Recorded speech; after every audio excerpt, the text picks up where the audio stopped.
नमस्कार. आपल्या सगळ्यांचे महाराष्ट्र सोशल न्यूज चॅनलमध्ये हार्दिक स्वागत. चला वळूया तर एका नवीन बातमीकडे. आजची बातमी.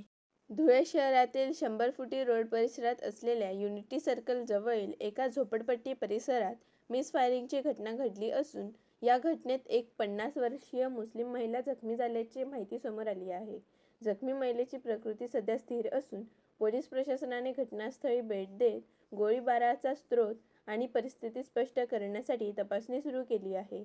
ज्या ठिकाणी ही घटना घडली त्याच परिसरात फायरिंग लाईनमध्ये एक गन लायसन्सचे दुकान आणि घर असून त्याचा तपास पोलिसांकडून सुरू असून ही मिसफायरिंग झाल्याची माहिती पोलिसांनी दिली आहे. या प्रकरणी आरोपी जुबेर मेहमूद पठाण हा गन साफ करत असताना ही मिसफायरिंग झाल्याची माहिती मिळाली असून या ठिकाणी असलेले दुकान सील करण्यात आले आहे.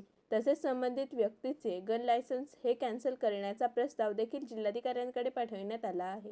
बातमी आवडल्यास चॅनलला लाईक व सबस्क्राईब करा व दररोज अशा नवनवीन बातम्या पाहण्यासाठी चॅनलला फॉलो करा. धन्यवाद.